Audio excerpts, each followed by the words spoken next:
Hey, hi folks. Good morning. So thanks for having me, and I would really like to thank all the organizers of this meetup to providing me this opportunity and also for providing me this provision to deliver this talk online. So thank you so much. Thank you so much, guys. So okay, so I would like to start off with before I introduce myself, I would like to showcase like what are we trying to, you know, explore in this talk. So I would like to, yeah, so I would like to talk about a scenario. Like I'm pretty sure most of you guys might have experienced these apps where if suppose you are on Google Docs and you have shared the same Google document with your colleague or friend, and if he is trying to edit it at the same time when you are editing, then you can see what he is trying to edit, and you can see his text selection, what he's trying to do. So you get this kind of an collaborative experience at the same time. Or if you have wonder like if you are on Figma and if you are viewing couple of design pages and so on, and if and you see one of the cursor floating around of another user, right? That's so cool, right? It's pretty nuanced to see like uh, to get such an immersive experience and get to know what other folks are trying to do with the document that you are currently viewing. And this also happens on Microsoft Excel as well, as per my understanding. So these are nothing but collaborative features, and like they really put liveliness onto the application itself. So, and I really love them. And to be honest, and this led me to this curiosity of exploring how they work. And and the best example that I saw was Google Docs and how they were trying to implement this collaborative cursor thing, where they were showcasing different cursors, their presence, and their syncing of the cursors, etc. So, so if you guys are not aware of this, let me show and let me show what I'm talking about. So, for example, suppose this is the same document which is opened in two different tabs, and if you see, if I select this, immediately the person who is viewing the document in the other this window sees that the other person has highlighted this text. Similarly, and vice versa, the same thing happens. Anonymous dolphin with green color highlighted this particular text, which was me on the other window. So these are kind of a collaborative features that all these modern SaaS apps provide these days. So so this is my topic for today's talk, and yeah, let's get started. So we are going to demystify Google Docs collaborative features with SSE and React. Let's see how we can pull this off, like at least a bare minimum dumb version of it, uh, of how we can implement this collaborative feature. But first, before that, let's explore how these guys do it. Okay, so we have seen this, a bit of a reverse engineering time. So before we dive into how we can do it in React, first let us understand the philosophy of how this is being done. Okay, so yeah, let me just see the timer on my recording. Yeah, okay, cool. Yeah, sure. So let's do a bit of a reverse engineering. Okay, not exactly reverse engineering, but let's try to understand from the UI. So before we like now I have showcased you guys uh like this two Google Docs window. Now, what do you guys think, like how they might have implemented this? Like, can you think of some scenarios, like a mechanism that will help us to achieve it? Like, to be honest, the first thing that came to my mind was WebSockets. Yeah, they might have done it. Yeah, obviously, they might have done it with WebSockets. Chat application does it. Many other application do it with, like they try to like if one person tries to communicate.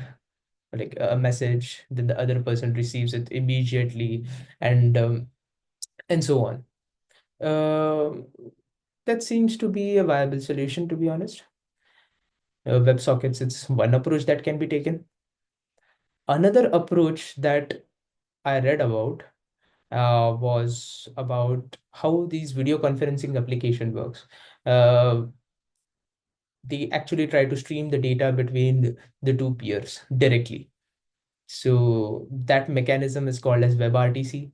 So I thought maybe this might be a good approach as well.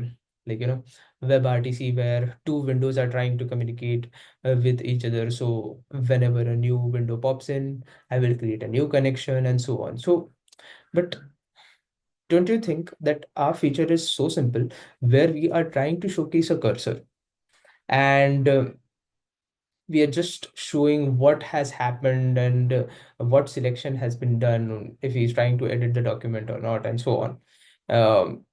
For these simple things, I believe pulling out these big guns like WebRTC and WebSockets is an overkill, right? So I feel that it's an overkill for such a simple use case.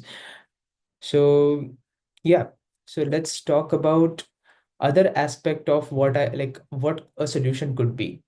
Uh, and it's not a If you think about it, when we have a first glance at the application that we are looking at, right, we see that there is a two-way communication happening, but it's actually not. It's not a two-way street. It's not a two-way communication that happens. If you think about it, it's more kind of a one-way communication that happens from server to client. So, for example, if you see a notification system, not a notification system, but a notification UI, where or a notification bar that you see on your phone, where you try to download a file, you immediately see the progress that this much percentage of the file has been downloaded. Correct? So on the similar lines, we can treat this problem similar to how notifications scenario works. What if a window one of Google Doc, just subscribe to all the events that are happening with all the clients that are out there? Okay, and he will just receive the data. That's it. He doesn't have to poll it continuously. And yeah, like, you don't need to send the data all the time. Rather, we just send one request. Hey, we want the data. Whatever new changes that appears to you, just send it back to me. That would be a really nice way to do it, right? It would be so efficient, and um, yeah, it would be efficient, as well as it would be easy to implement as well. So there is a way to do this. Those are called as server sent events. So I will just talk a little bit about what server sent events are. But yeah, uh, okay. So server sent events are is a way where user interface, like our UI, makes an API call, a GET call, tells the server that, hey, I need a data. If that's continuously changing and so on, just send it to me for this much stipulated amount of time. And then once, like, if there are no changes, then we can close it on our end as well. So in short, an API call, whenever an API call happens, a normal one, a GET request happens, you get a response from that request, like it has been resolved, or you are not authorized, and so on. And it is completely resolved and it closes. That request completely gets closed. But with server sent events, that request is opened. It is like, it will open till the time we want, until the server wants to send us the data. And if possible, on backend as well, we can write a logic where if there is no data for us, then we can terminate, like, we can stop sending the data. And on the UI as well, we will stop, like, stop the event that will subscribe to this service and events. So okay, I just wanted to give you a brief introduction. We will talk more about it when we look into the code. Okay, so now I gave you some understanding about service and events. Let me start and show you how Google Docs does this. And we will take a brief look. We won't get too much into the details because we don't have that much of time. But yeah. Um, okay, so this is the diagram that I created from whatever I understood from the user interface of Google Docs. So imagine that there is just this one document that we have at the moment that I showcased to you guys.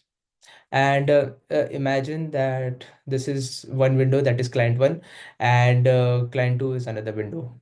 Whenever both of them uh, like load the website, they send this bind get request to the server. That means they are trying to like this particular bind call signifies that they have opened the connection and they are uh, ready to accept whatever the responses that server is going to send them. So this is like Google's way of server sentiments, but they are actually not. So let's talk about it when we see the demo. So yeah, now in this scenario, if a client two tries to make a selection, like a selection on a document, a post request will send to the server, and server will relay all this information to all the clients that are connected. And since these clients have like opened their like sent a bind request when they loaded the website, they don't need to send another request just to fetch this data of selection. Once the server relays this information, they all of them will start to receive the updates made by each other. So it's like they have already opened their window, and if any one of them, like like all of them have open connection at the moment. Okay. Now if anyone tries to do any selection or so, all the other clients would get to know about it. And in general, whenever the selection happened, the payload that they sent is nothing but the client ID, the location of the cursor, and offset by which the selection has happened, which is nothing but the like width of the selection. They don't like if you are doing a selection, they won't send the selected text to the server. Uh, that's not doable, and it's not feasible as well. So they just send these offset values and so on, and that is communicated to all the other clients. Similarly, if this client does it, then it is communicated to client two, and so on. So um, that's how uh, Google Docs does it. So let's take a glimpse of what I'm trying to say. Okay. Okay. I believe this is a pretty huge screen, and I'm pretty sure you guys might not be able to see. So I will zoom in a bit. Let me just rearrange these windows first. Okay, so that we can compare the network calls. Okay, yeah, okay.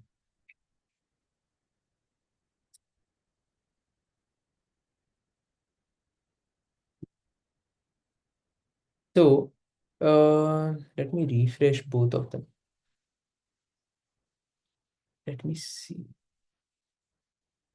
Yeah, since it like on mount, whenever the page actually loaded, the bind call started to execute. So let's see. Please, um, let me zoom in a bit. Yeah.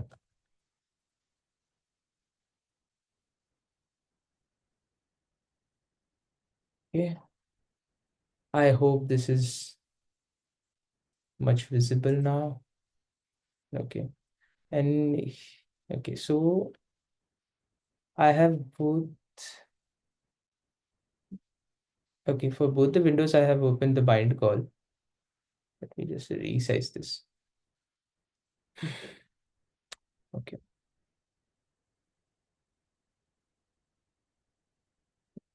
Yeah. So now both of them have loaded the page. They have executed their bind calls. Now suppose, uh, okay, let's suppose, okay. So if this particular window does any operation of selection or so, the expectation from what we saw in our diagram is that the bind call on this client as well should start receive the data. Okay, so let's see. If you're seeing, I selected the text in this window, and this bind call immediately started to get the selection that was done. This is their syntax of how they are trying to select the text with the location and so on. It's very cryptic, so it doesn't make sense to dwell into that. Similarly, if I try to select this text over here, then this window and this bind call receives the selection that has happened, selection events. So yeah, so these are like what I believe is these are uh, I don't think this is a what we say an service and event, but we can achieve this similar kind of like mechanism with service and events actually. So yeah, and so this is like this is what like I was talking about when we I was talking about the bind call. It's pretty amazing that the connection is open and you can still receive the data. And I was talking about this selection API as well. So you can see that selection API has occurred multiple times. So they send the selection payload with offsets, location type is maybe location type 0 means they are doing selection, and this might be the index, and so start index, end index, and so on. So these are the API calls for selection. And if you look closely, they don't try to keep this bind call open for a very long time. They again try to poll this bind call. So it's like combination of polling plus server sentiments. So during each poll, they keep the connection open for that much amount of time. And during that window, it will receive all the data which from all the other clients who are trying to do the interaction. And then they close it and they again call the bind call. So this is so I believe like this is how they like do it, and this is what they call like in general this is called as cursor presence and cursor syncing. By cursor presence means like this bubble that you see is nothing is nothing but yeah, a new user has coming into the document, and cursor syncing is nothing but the selection that says like this text has been selected. So yeah, so that's pretty much about how Google Docs try to do it, and whatever I was able to try to reverse engineer and understand these things. But yeah, let me open the slides. Yeah, and let's talk about what I did to replicate the same and create a small dumb version of this. To be honest, it's not at all scalable. It's just a plain application, a React application with a static text, just for the purpose of the demonstration, purpose of demo for this talk. That's all. So let me I won't go into too much of detail about like okay, I will go through the code entirely, but won't go much into the depth of it because due to the time constraints. Okay, so yeah, so this is the application. The application is a pretty straightforward. It's a React application where you have like uh, okay, so there is a static text onto this application, which is a Lorem Ipsum text. And okay, now I understand, like you guys might not be able to see this, but okay. Yeah. So this is nothing but a lorem ipsum text that gets displayed onto the application. And let me guys remind you that the scope of this talk is around front end only. I will just touch base about some backend things. So, and another part is this application, this demo application that I have created. It is just it just shows cursor presence and cursor syncing for text selection, no editing and all that sort. So yeah, due to time constraint and the complexity of it. But yeah. Okay. So let me dive into the structure of the a small component that I have created. So it's pretty straightforward though. Let's start with let's start with the render block first. So this users is nothing but it will display the list of it will actually display the cursors that are available at the moment. And yeah, mm, and it has this mechanism as well where you can exclude the current cursor that is like current documents cursor is hidden.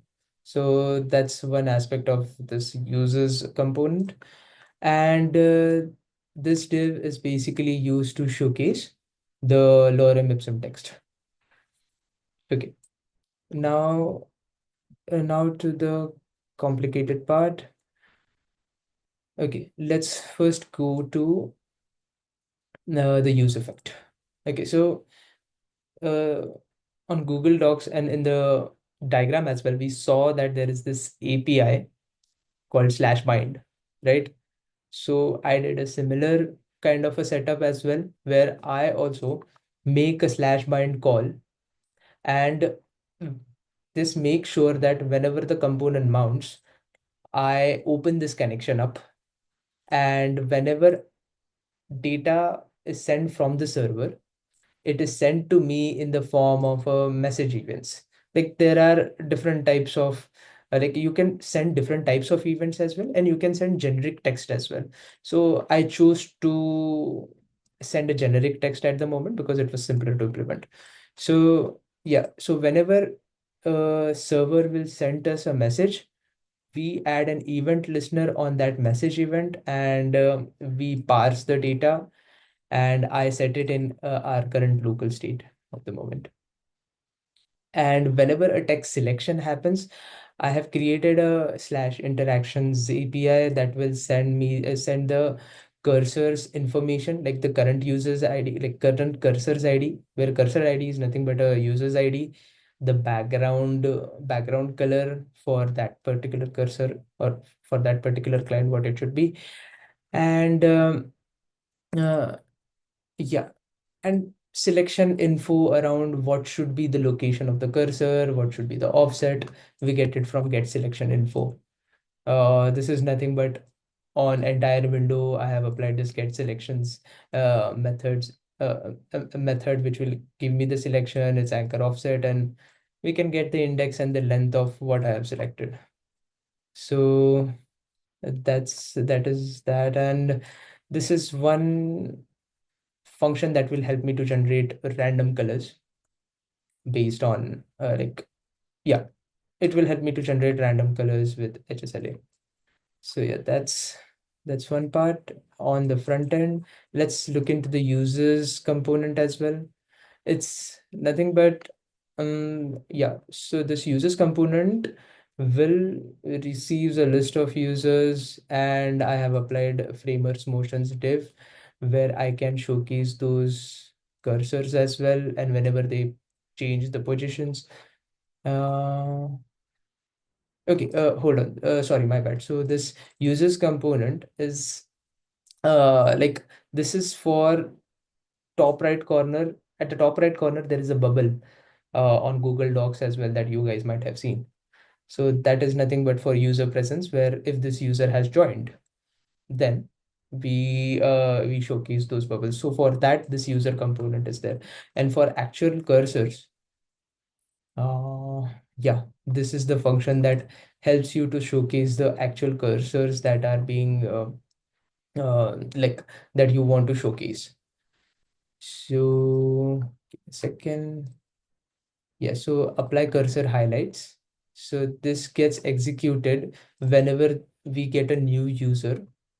Then this apply cursor highlights gets executed, and we actually change the inner HTML of this particular div. So we to apply cursor highlight, what we do is we take the text entirely.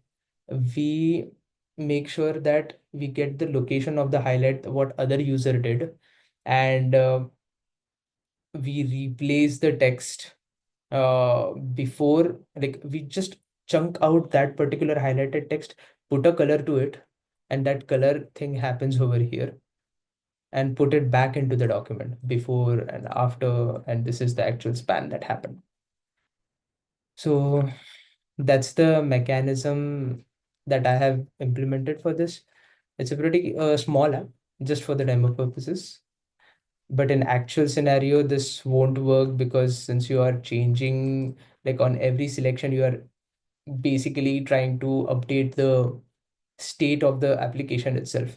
So you won't be even able to edit it because the application, like the component is re-rendering in this scenario. So yeah, you need some good, like nice rich text editors, that will help you to get which part of the text has been edited and so on. So that would be a like for scenarios like editing and cut and paste and so on. Text editors like yeah, there are multiple of them. Code Mirror and so on would really shine at that scenario. Okay, cool. Let me show how the server looks like. Give me a second. And yeah, in the use effect as well, whenever the component unmounts itself, I make sure to close the event source that we opened up. So I make sure that I close it up as well. Uh, yeah. So this is the entire. It's a small Express app, and the purpose of it is whenever, like, if you want to send a, like, if you want to make sure that you send service and event data, you need to set up couple of headers first. First is its content type should be text event stream. There shouldn't be any cache controlling, and you need to set its header to keep alive so that the connection remains alive for that particular session. This can be managed though, depends upon your logic how you need to. Like if there are no more changes, maybe you can um, close this bind call, like stop sending the data altogether. Yeah. So, okay. Just a careful consideration over here since we are talking about relaying the information to all the clients. So over here, whenever, like, this is the first initial call that happens. Whenever a bind call is executed on the mount of a component, we say that, hey, like this cursor has joined. And then we push it into array of, like, it's an array of requests. So that we can use this server sent event request in the interactions. So in interactions, it's a simple call that we like checks that we have applied, and then we make use of the same request that we pushed into the client over here so that we can access this instance of SSE over here. And then we can, on each and every interaction, uh, we make sure that we communicate to all the clients that this interaction has happened. rather than doing like putting a for loop over here and communicating it to all the users in the bind call. It's better to do it whenever an event happens, communicate it to all the other relay it to all the other clients that are connected. Yeah, I believe that's the overall code. And okay, let me showcase you guys the application that I built. Okay, just zooming this a bit. Managing connections in service and event can be not that troublesome, but it can go haywire if you don't manage it correctly. Let me refresh the page. Yeah.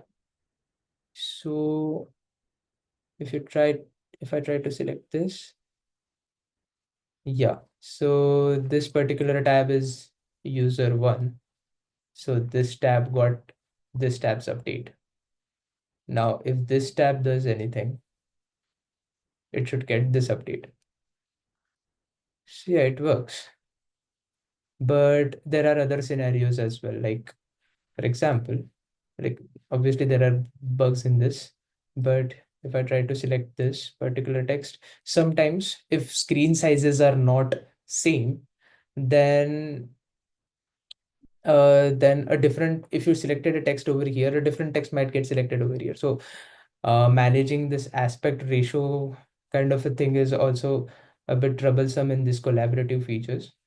But yeah, that can be managed. So, so that's about yeah, that's so that was about the entire application, and I will just go quickly, touch base around other scenarios as well that might happen during this application. So if you guys think about this is just a selection kind of an event, and it's pretty simple one. But have you ever thought about what would happen when there is an editing scenario? It's okay that one user is trying to edit a text which is at the top, and other is trying to edit a text which is at the bottom or in another paragraph altogether. But what if both of them are trying to update the same text? I have not implemented that in this app though, but Google Docs does do it in a pretty good way. So I went into again a deeper rabbit hole to understand this, and actually this leads to a point where how things are managed at backend. So this is like I'm not a backend expert, but what I understood from and watching a couple of videos out there. So there is this data structure called as CRDT, conflict. Okay, I think I forgot about the full form. Yeah, conflict-free replicated data types. So they actually like these are kind of a data structures that help you to what we say sync if there are any sync the data if there are multiple resources trying to access the same chunk of data. So without any kind of a like the what I'm trying to say is multiple replicas of the data can be updated independently, and the algorithm takes the data structure takes care of updating uh, like uh, updating the scenarios where where there is a conflict in these in such cases. So yeah, you guys can read more about CRDT, what they are and how how they are implemented. You can also take a look at some already like nice set of libraries out there like AutoMerge. Uh, then we have YJS as well. And these libraries are so good that they have their own implementation of this live cursor and collaborative feature thing that we are talking about. They have it like they have made sure they have put it as a plugin into all other editors that are out there, like Postmirror, TipTap, and so on. So if I try to select this, see how fast they are like trying to do. So maybe it's a good idea to explore if you want to implement it at your own workplace. So these solutions like sound pretty good. Similarly, auto merge is also one of them.